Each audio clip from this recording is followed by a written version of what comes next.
Hello students, আমি Nitish sir জ্ঞানজ্যোতি coaching সেন্টারের পক্ষ থেকে তোমাদের প্রত্যেককে জানাই আরো একবার স্বাগত। আজকে আমি তোমাদের সঙ্গে আলোচনা করব DRE microbiology model set 1 IDC DRE microbiology থেকে কোন কোন প্রশ্নগুলো তোমরা পড়বে তার আজকে মডেল কোশ্চেন পেপার সেট নিয়ে একটা আলোচনা করব। সাজেশনস ওরিয়েন্টেড ভিডিওটি হবে। তোমাদের 40 মার্কসের আইডিসি পরীক্ষা এবং 40টা কোশ্চেন্স নিয়ে আজকে আলোচনা করব এবং এখান থেকে আজকে কিন্তু ম্যাক্সিমাম কোশ্চেন্স কমন পাবে এবং এরপরে পার্ট 2 একটা ভিডিও আসবে যেখানে আমরা লাস্ট মিনিট সাজেশন নিয়ে আসবো। ঠিক আছে, লাস্ট মিনিট সাজেশন এবং এই দুটো মানে পেপার মিলে কিন্তু আমি মোট 80খানা প্রশ্ন আলোচনা করব। আজকের ক্লাসটিতে আমি 40টা এবং আরো রাতের দিকে ক্লাস আসবে একটা মোটামুটি 9টার পরে এবং সেখানে 9টা থেকে 10টার মধ্যে তোমরা লাস্ট মিনিট সাজেশনও কিন্তু পেয়ে যাবে। তো স্টুডেন্ট যারা এখনো আমাদের চ্যানেলটিকে সাবস্ক্রাইব করনি তারা অবশ্যই চ্যানেলটিকে সাবস্ক্রাইব করে পাশে থাকা বেল আইকন অল প্রেস করে দেবে যাতে নেক্সট টাইম থেকে কোনো ভিডিও আপলোড করলে তার নোটিফিকেশন তুমি সবার আগে পেতে পারো। এছাড়া যারা ভাবছো যে অনলাইনে আমাদের ক্লাস জয়েন করবে, নোটস নেবে, তারা অবশ্যই যোগাযোগ করো আমাদের অফিসিয়াল নাম্বার 7076398606 নাম্বার অথবা 6295916282 নাম্বারে। তোমাদের টোটাল কোর্স ফি রয়েছে তোমাদের এই সাধ্যের মধ্যে জাস্ট 1199 রুপিস। পরবর্তী সেমিস্টারের কোর্স ফি মেজর কোর্সের স্টুডেন্টদের অল সাবজেক্ট এবং যারা মাল্টিডিসিপ্লিনারি কোর্স রয়েছে তাদের জন্য 699 রুপিস থাকছে পুরো সেমিস্টারের অল সাবজেক্টের কোর্স ফি। চলো শুরু করি আজকের ক্লাসটি। প্রথম প্রশ্ন, দুধের কোন উপাদানটি প্রাকৃতিকভাবে অ্যান্টি মাইক্রোবিয়াল হিসাবে কাজ করে? এটা হবে ল্যাক্টোফেরিন। নেক্সট, দুধে প্রধানত কোন ভিটামিন পাওয়া যায়? ভিটামিন আয়রন ও ভিটামিন সি পাওয়া যায়। ঠিক আছে, দুধে। নেক্সট হচ্ছে দুধে উপস্থিত প্রধান প্রোটিন এর নাম কি? তাহলে হবে কেসিন। ঠিক আছে, দুধে মোট প্রোটিনের প্রায় 80% হলো কেসিন।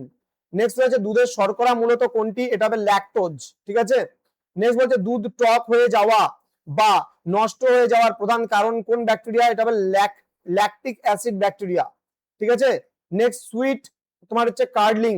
সুইট কার্ডলিং দুধে কোন ব্যাকটেরিয়ার কারণে হয়? এটা হবে ব্যাসিলাস ব্যাকটেরিয়ার কারণে হয়। নেক্সট রয়েছে দই তৈরির জন্য কোন স্টার্টার কালচার ব্যবহার করা হয়? এটা হবে lactobacillus bulgaricus and streptococcus থার্মোফিলাস।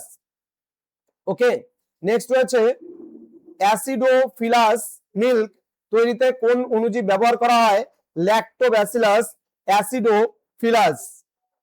Next question রয়েছে চিজ বা পনির পাকানোর প্রক্রিয়ায় নিচের কোনটি যুক্ত রয়েছে? তাহলে বলতে হবে পেনিনসুলিন, তোমার রোকিও 40। নেক্সট, চিজ তৈরিতে দুধ জমাট বাঁধার জন্য কোন এনজাইম ব্যবহার করা হয়? এটা হবে রেনেট। নেক্সট রয়েছে প্রোবায়োটিক বলতে কি বোঝায়? জীবিত উপকারী অণুজীব। নেক্সট রয়েছে প্রোবায়োটিক হিসাবে সাধারণত কোন ব্যাকটেরিয়া ব্যবহৃত হয়? এটা বাইফিডো ব্যাকটেরিয়াম। নেক্সট রয়েছে প্রোবায়োটিকের প্রধান স্বাস্থ্য উপকারিতা কি রয়েছে? অন্ত্রের উপকারী ব্যাকটেরিয়ার ভারসাম্য বজায় রাখে। দুধে অ্যাসিড উৎপাদনকারী একটি সাধারণ ব্যাকটেরিয়ার নাম কি? ল্যাক্টোকোকাস ল্যাকটিস। নেক্সট, দুধে গ্যাস উৎপাদনকারী ব্যাকটেরিয়ার উদাহরণ দাও। এটা হবে কলিফর্ম। নেক্সট রয়েছে কোন ব্যাকটেরিয়া দুধে বিটি ক্রিম নামক ত্রুটি সৃষ্টি করে? এটা ব্যাসিলাস তোমার হচ্ছে সিরিয়াস। নেক্সট বলছে ক্লস্ট্রিডিয়াম বোটুলিয়াম ব্যাকটেরিয়ার প্রকৃতি কেমন? বলছে অবায়বীয় এবং স্পোর গঠনকারী। ওকে, নেক্সট রয়েছে দুধে স্টোরমি ফার্মেন্টেশন সৃষ্টি করে কোন ব্যাকটেরিয়া? উত্তর হবে এখানে ক্লস্ট্রিডিয়াম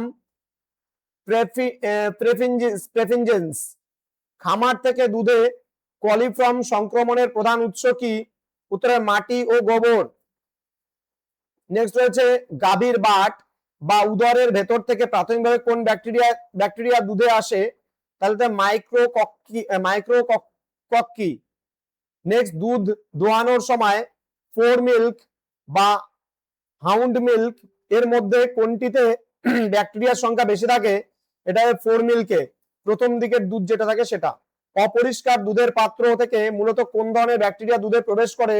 বলতে হবে থার্মোডুরিক। নেক্সট হচ্ছে দুধ দহনকারীর হাত বা ত্বক থেকে দুধে কোন ক্ষতিকারক ব্যাকটেরিয়া মিশতে পারে? তাহলে বলতে হবে স্টেফিলোকোকাস আউরেয়াস।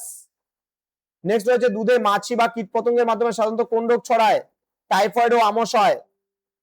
নেক্সট রয়েছে দুধে থার্মোফিলিক এবং স্পোর গঠনকারী ব্যাকটেরিয়ার প্রধান উৎস কি? বলবে মাটি। নেক্সট ডাইরেক্ট মাইক্রোস্কোপিক কাউন্ট পরীক্ষার প্রধান সুবিধা কি? এটি খুব দ্রুত ফলাফল দেয়। নেক্সট স্ট্যান্ডার্ড প্লেট কাউন্ট পদ্ধতিতে কোন ব্যাকটেরিয়া গণনা করা হয়? শুধুমাত্র জীবিত ব্যাকটেরিয়া। নেক্সট এমবিআরটি মূলত কি যাচাই করার জন্য ব্যবহার করা হয়? কাঁচা দুধের মাইক্রোবায়োলজিক্যাল গুণগত মান। দেন এমবিআরটি পরীক্ষায় মিথিলিন ব্লু দ্রুত বর্ণহীন হয়ে গেলে তা কি নির্দেশ করে? বলছে দুধে ব্যাকটেরিয়ার পরিমাণ খুব বেশি বা খারাপ মান। দেন রেসাজুরিয়ান রিডাকশন টেস্ট এ রেসাজুরিয়ান ডাই এর রং নীল থেকে পরিবর্তিত হয়ে কেমন হয়? গোলাপি থেকে বর্ণহীন হয়। এমবিআরটি এর তুলনায় রেসাজুরিয়ান টেস্ট বেশি জনপ্রিয় কেন? বলছে এটি অনেক দ্রুত ফলাফল দেয়। ঠিক আছে, এটি অনেক দ্রুত ফলাফল দেয়, মোটামুটি 1 ঘন্টার মধ্যে ফলাফল দেয়। নেক্সট হচ্ছে দুধে কলিফর্ম ব্যাকটেরিয়ার উপস্থিতি কি নির্দেশ করে? এটা হবে মলমূত্র দ্বারা দূষণ। কলিফর্ম ব্যাকটেরিয়াগুলোর প্রকৃতি কেমন? গ্রাম নেগেটিভ, রড আকৃতির ও ল্যাকটোজ গজনকারী। নেক্সট রয়েছে কলিফর্মের প্রেজামোটিভ টেস্ট এ কোন তরল মাধ্যম ব্যবহৃত হয়? এটা হবে ম্যাকনোকি ব্রথ। ঠিক আছে, নেক্সট রয়েছে এলটি বা ব্যাচ পাস্তুরাইজেশনের তাপমাত্রা ও সময় কত? সঠিক উত্তর হবে 63 ডিগ্রি সেলসিয়াস থেকে এটা 30 মিনিটের মধ্যে হবে। হ্যাঁ, 30 ডিগ্রি সেলসিয়াস 30 মিনিটে। নেক্সট এইচটিএসটি পাস্তুরাইজেশনে দুধকে কত তাপমাত্রায় কতক্ষণ গরম করা হয়? এটা হচ্ছে 71.7 ডিগ্রি সেলসিয়াস বা 72 ডিগ্রি সেলসিয়াস তাপমাত্রা 15 সেকেন্ড। নেক্সট রয়েছে পাস্তুরাইজেশন সঠিকভাবে হয়েছে কিনা তা নিশ্চিত করতে কোন পরীক্ষা করা হয়? Phosphatase test. নেক্সট রয়েছে সিআইপি পদ্ধতি বলতে কি বোঝায়? বলছে যন্ত্রপাতি না খুলে স্বয়ংক্রিয়ভাবে রাসায়নিক তরল প্রবাহিত করে পরিষ্কার করা। নেক্সট রয়েছে পরবর্তী প্রশ্ন, ডেয়ারি শিল্পে অ্যাসিড স্যানিটাইজার কেন ব্যবহার করা হয়? মিল্ক স্টোন বা খনিজ পদার্থ দূর করতে। নেক্সট দুধের পাস্তুরাইজেশনের তাপমাত্রা সময় মূলত কোন ক্ষতিকারক ব্যাকটেরিয়াকে ধ্বংস করার জন্য নির্ধারণ করা হয়েছে? এটা হবে কোক্সিল্লা বার্নেটি মাইকোব্যাকটেরিয়াম টিউবারকুলোসিস। তো স্টুডেন্ট এই ছিল আজকের ক্লাস। তো যারা পরবর্তী সেমিস্টার থেকে আমাদের জ্ঞানজ্যোতি কোচিং সেন্টারে যুক্ত হবে, আমাদের অফিসিয়াল নাম্বারটা সেভ করে রাখো। খুব তাড়াতাড়ি কিন্তু আমরা শুরু করে দেবো 5th সেমিস্টারের ক্লাস। এবং তোমাদের এরপরে আর একটা পেপার খালি মাইনর বা ডিএসসি পেপারে পরীক্ষা থাকছে, আমরা খুব তাড়াতাড়ি প্রেজেন্ট হবো তোমাদের সামনে সেই সাজেশনটা নিয়েও কিন্তু।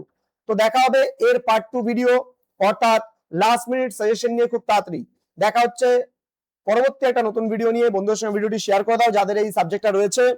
Thank you so much, thanks for watching after all, thank you.